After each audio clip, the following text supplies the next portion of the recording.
I came here to be a teacher. I taught both the first grade and then I helped teach the sixth grade. Larry Borenstein, a young man out of yeshiva from Detroit, joined us.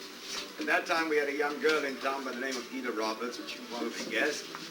And she was a young lady, and no one ever thought that the two of them would meet any more than just to say shalom to each other. She was too young, and he had his mind on teaching. And soon his mind started wandering.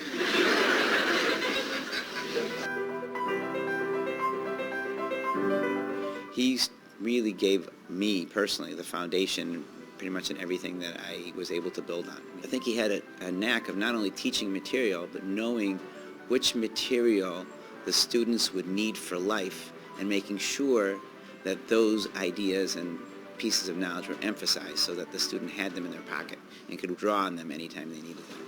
You ask almost anybody who was your favorite teacher at Torah Academy, automatically Rabbi Borenstein. But he wasn't born a great teacher. He didn't know anything about teaching.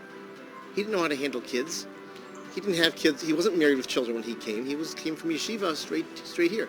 He walked in first grade the first day and taught the entire Aleph Beis the first day.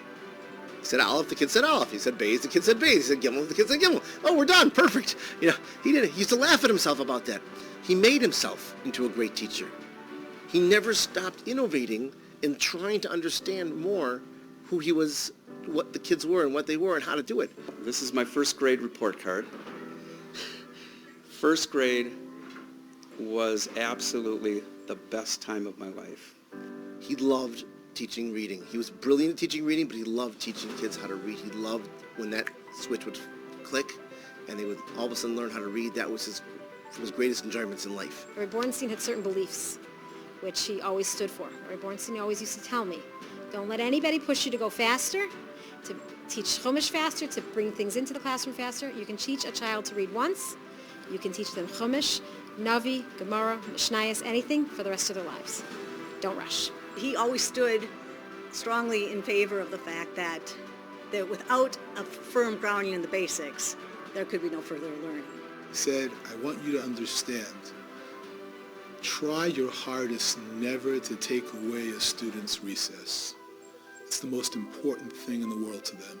Think of their recess as your paycheck. You felt his heart was all in, both into what he was teaching. He had a love for the Torah that he was teaching and a love for the students that he was teaching it to.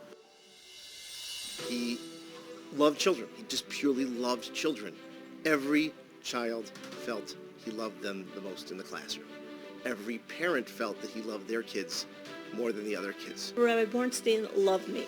And every kid in the class felt that Rabbi Borenstein loved them. In that class, all of the students felt his sincerity, they felt his seriousness, and accordingly they all took the class very seriously. He got them. He just knew how they work, and he knew that by loving them, he was going to get the most out of them. He understood the mind of a 7-year-old. He understood what would impress us, and he was right. He was a very fun teacher. He loved to get the children engaged in what they were doing. Rabbi Borenstein was a teacher, but he didn't just teach facts. He didn't just teach, Torah. He taught ways of acting, ways of behaving. I learned so much from him during all the times that I knew him. He treated you as a first grader like you'd made it. You're in, and of course, here's some free gum along the way. Everything was something that you could say, I could be like that. I want to be like that. So we learned a lot of things besides Mishnah. We learned that before you leave a classroom, the classroom is spotless. There wasn't a pencil on the floor. There wasn't a piece of paper on the floor. The classroom was left immaculate for the next teacher. He was yasher. He was upright. He always did things right. He was never someone who sought, fame and recognition. Whenever he would walk into shul, when people would stand up for him, he would yell at them to sit back down. People loved him because he was such an honor. He was such a beautiful person. I really think he was a tzaddik. He was very kind, very soft-spoken. I don't think I ever heard him raise his voice once.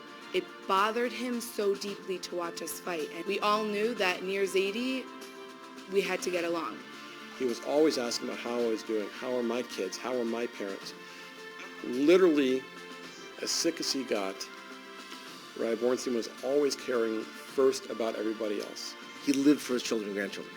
He lived for their good, to take care of them, to help them, to give to them, and everything revolved around that destination.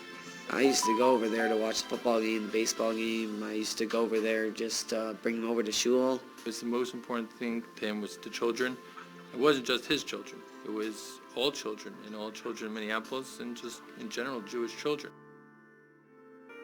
I feel him all the time. I don't think that Torah Academy would have existed, would continue to exist without people like Rabbi Borenstein or Rabbi Borenstein himself. Like every day there isn't something that doesn't go by without my thinking about something that he taught me. And every time I learn or teach a Gemara, I am using what he gave me.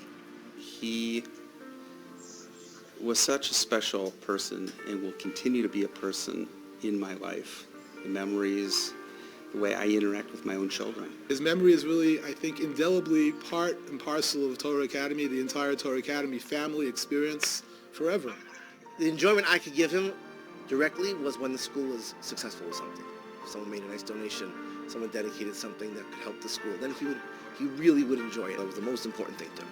To see the students who are here and to see the grandchildren, the grandchildren of children I taught, the grandchildren are here in Torah Academy. That's my nachas.